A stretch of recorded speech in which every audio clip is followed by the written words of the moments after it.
নমস্কার বন্ধুরা, কেমন আছেন সবাই? আমি সুস্মিতা। ফুড অ্যান্ড কোয়েস্টের নতুন একটা ব্লগ নিয়ে আমি আবার চলে এসেছি আপনাদের কাছে। আজ যে ভিডিও আপনাদের সামনে তুলে ধরছি সেটা ইউরোপের সবথেকে বড় জনবহুল শহর ইস্তানবুল। না, আমি কিন্তু যাইনি, ছিল হাজব্যান্ডের ইন্টারন্যাশনাল ট্রিপ। তো কি আর করবো, দুধের স্বাদ ঘোলে মেটানো। চলুন আমিও আপনাদের মতন আপনাদের সাথে ভিডিও আর ফটোই দেখি, আর কিছু তথ্য আপনাদের শেয়ার করি। ফ্লাইট ছিল দিল্লি এয়ারপোর্ট থেকে, ওখান থেকে নির্দিষ্ট সময়ে গন্তব্যস্থল ইস্তানবুলের উদ্দেশ্যে রওনা। ওখানে মোটামুটি ভারতীয় সময়ে প্রায় 1:30 নাগাদ পৌঁছে গেছিল। তো হোটেল ম্যারিয়ট যেতে প্রায় মিনিট 40 মতো তো লেগেছিল। রুম থেকে বাইরের দৃশ্যটা দেখুন একবার, কি সুন্দর লাগছে তাই না? সেই বাচ্চাদের গাড়ি যেমন হয়, ছোটো ছোটো গাড়ি, বিভিন্ন রকমের গাড়ি, তো মনে হচ্ছে না সেই গাড়িগুলো সার বেঁধে যাচ্ছে। আমি যতদূর শুনেছিলাম ওখানে কিন্তু কোনো ট্রাফিকের ব্যবস্থা নেই, অথচ কি সুন্দর সবাই নিজের গতিতে চলেছে দেখুন। শহরটা পুরো ছবির মতন যেরকম বইয়ে দেখি। সব কিছু আপনাদের সাথে শেয়ার করব, তাই স্কিপ না করে পুরো ভিডিওটা অবশ্যই দেখবেন। প্রথমেই আমি আপনাদের সাথে কিছু ছবি শেয়ার করি। এই মুহূর্তে আপনারা যেটা দেখছেন এটি হচ্ছে হায়া সোফিয়া, এর বিস্তারিত আমি পরে বলছি। স্টিকলাল অ্যাভিনিউ, এটা কিন্তু ইস্তানবুলের একটা বিখ্যাত জনপদ বলা যেতে পারে। এখানে কিছু খাবার দাবারের ছবি। গ্র্যান্ড বাজার আর এই অ্যারিস্টো বাজার দুটোই কিন্তু সমানভাবে জনপ্রিয়। এই মুহূর্তে যেটা দেখছেন এটা হচ্ছে গালাটা টাওয়ার। ইস্তানবুলের যতগুলো দর্শনীয় স্থান আছে তার মধ্যে কিন্তু এটা হচ্ছে মূল আকর্ষণ। এই গালাটা টাওয়ারের ওপর থেকে আপনারা পুরো 360 ডিগ্রি যে ভিউটা হচ্ছে, পুরো ইস্তানবুলটা যেন আপনার চোখের সামনে ভেসে উঠবে। আরব সাগরের তীরের এই এত বড় শহরটাকে কি অসম্ভব সুন্দর দেখতে লাগছে, তাই না? এখানের প্রবেশ মূল্য কিন্তু 400 টাকা ওখানকার হিসেবে, যেটা ভারতীয় মুদ্রায় 1600 টাকা মতন। দাঁড়ান, পুরো ভিউটা আপনাদের একবার আমি দেখাই।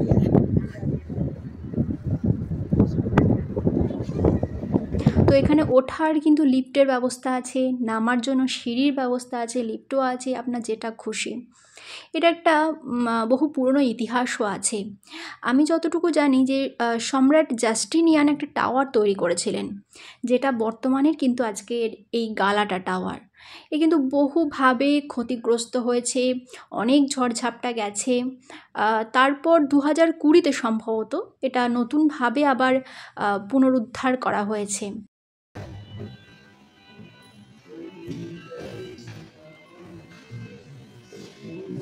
এই মুহূর্তে আপনারা যেটি দেখছেন এটা হচ্ছে তাকসিম স্কয়ার। বহু পর্যটকদের পছন্দের রাষ্ট্র কিন্তু এই ইস্তানবুল। ওসমানীয়দের ছোঁয়া এখনও এখানে বর্তমান। বিলাসবহুলতায় ঠাসা মাটির নিচের জনপদ, সত্যি সব নিয়ে যেন একটা স্বপ্ননগরী বলা যেতে পারে। এটি হচ্ছে হায়া সোফিয়া, ওখানকার কথায় আয়া সোফিয়া।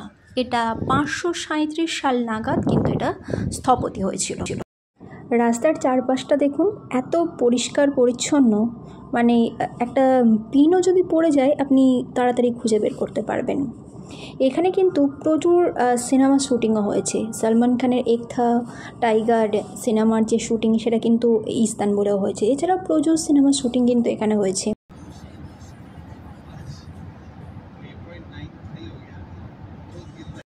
এই মুহূর্তে আপনারা যেটি দেখছেন এটি ব্লু মস্ক।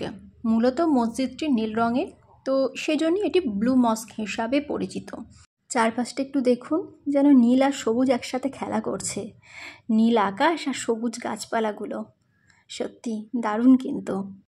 এই মসজিদটি কিন্তু ইস্তানবুলের একটা অন্যতম দর্শন কেন্দ্রবিন্দু। চলুন ভিডিওটার মাধ্যমে ভেতর দিকটাও আপনাদের একটু ঘুরিয়ে দেখাই। দেখুন ভিতরটা অসম্ভব রকম সুন্দর, আর কত আলো দেখুন চারিদিকটা। এটা মূলত সন্ধ্যের একটু সন্ধ্যে সেই সময় গেছিলো, তো ওদের নামাজেরও সময় হয়ে গেছিলো। পুরো মসজিদটায় দেখুন যেন কারুকার্যের ছোঁয়ায় ভর্তি। ইস্তানবুলের প্রথম মেট্রো লাইন কিন্তু ছিল M1। দাঁড়ান আপনাদের একটু মেট্রো স্টেশনটা ঘুরিয়ে দেখাই।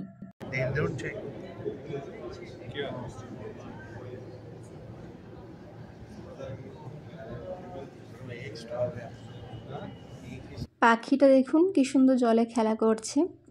এদিকে এই পাখিগুলো খুব দেখা যায় আমাদের এদিকে। কি বলবো, হাঁস এবং পায়রার একটা সংমিশ্রণ প্রজাতি হলে যেমন হয় সেরকম আর কি।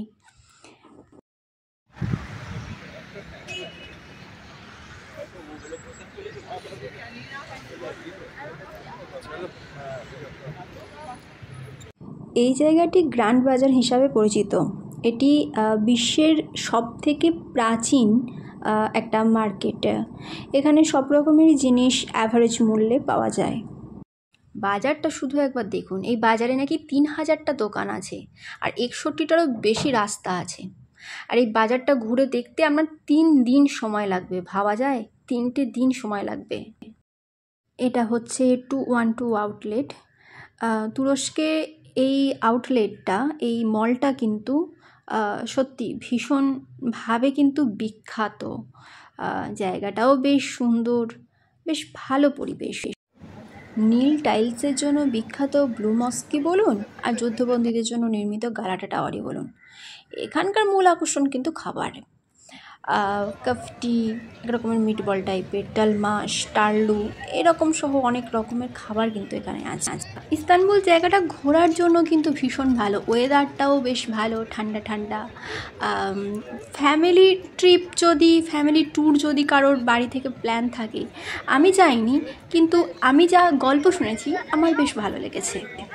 ওখানে প্রচুর বিড়ালের বসবাস, ওই জন্য মানুষজনেরা রাস্তায় এবং পার্কে বিড়ালের জন্য ঘর তৈরি করে। অনেকেই হয়তো জানেন যে সম্ভবত 2020 সালে হায়া সোফিয়াতে একটি বিড়াল মারা গিয়েছিল, তার জন্য কিন্তু সারা বিশ্বে সেটা হইচই ফেলে দিয়েছিল। এখানে কিন্তু প্রচুর টিউলিপ উৎপন্ন হয় আর টিউলিপ কিন্তু এখানকার একটা ঐতিহ্যবাহী প্রতীক। তুর্কির বিখ্যাত হচ্ছে তুর্কির চা, যেটা সকলের পছন্দের। সাধারণত টিউলিপ আকৃতির গ্লাসে কিন্তু পরিবেশন করা হয়। আর একটা তথ্য অনেকেই হয়তো জানেন, এটা ইস্তানবুলকেও কিন্তু রোমের মতন 7 পাহাড়ের শহর বলা হয়। এখানে জানেন, যোগ কিন্তু একটা ঐতিহ্যবাহী জিনিস। অনেক সময় মশলার বাজারে, মশলার দোকানে কিন্তু যোগ ব্যাপকভাবে পাওয়া যায়।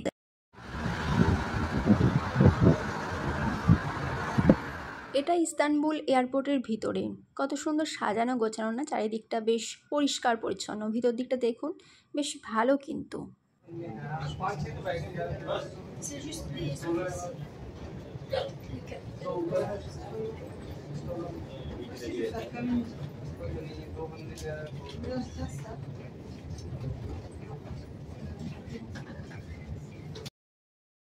প্রায় দীর্ঘ 28 দিনের সফর শেষ করে আবার বাড়ির ছেলে বাড়ির পথে।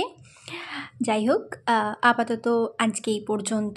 ভালো লাগলে অবশ্যই চ্যানেলটি সাবস্ক্রাইব করবেন এবং ভিডিওটি ভালো লাগলে অবশ্যই লাইক এবং শেয়ার করবেন আর একটি করে কমেন্টও করবেন, কারণ আপনাদের ভালো লাগাই আমাদের ভালো লাগা।